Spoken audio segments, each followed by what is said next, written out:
Hello guys, എല്ലാവർക്കും എൻ്റെ പുതിയ വീഡിയോയിലേക്ക് സ്വാഗതം. ഇന്നിവിടെ ഷെയർ ചെയ്യാൻ പോകുന്നത് ഒരു ട്രെയിൻ യാത്രയുടെ കഥയാണ്.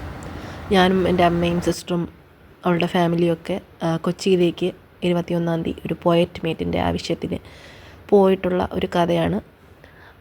ഇതിൻ്റെ അന്ന് തന്നെ ഞാൻ കവിത പാടുന്നൊരു റീല് ഷെയർ ചെയ്തിട്ടുണ്ടായിരുന്നു.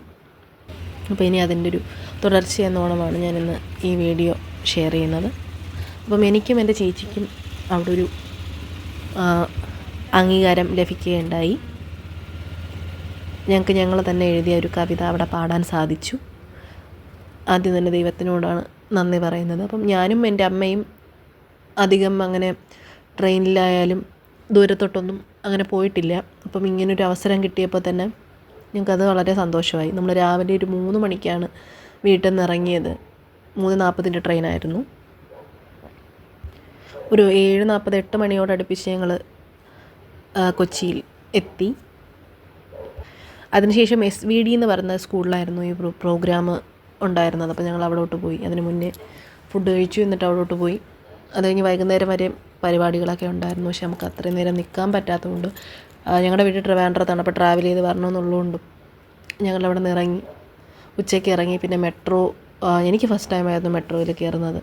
അപ്പോൾ അത് വളരെ നല്ല എക്സ്പീരിയൻസ് ആയിരുന്നു. ഞങ്ങളുടെ കൂടെ ഒരു വാവയുണ്ടായിരുന്നു. അപ്പം അവൾക്കും ആ കാര്യങ്ങളൊക്കെ ഭയങ്കരമായിട്ട് എൻജോയ് ചെയ്യാനും എല്ലാം പറ്റും. അങ്ങനെ ചെറിയ റീലാണ്, ഒരു ചെറിയ രീതിയിലുള്ള ഒരു വീഡിയോയാണ് എനിക്കായിട്ട് ഷെയർ ചെയ്യുന്നത്.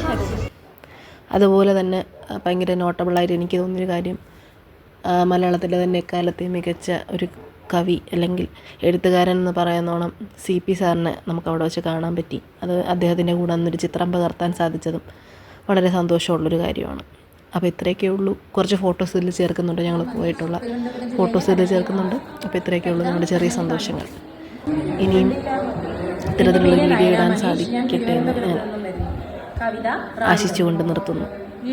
Okay, by.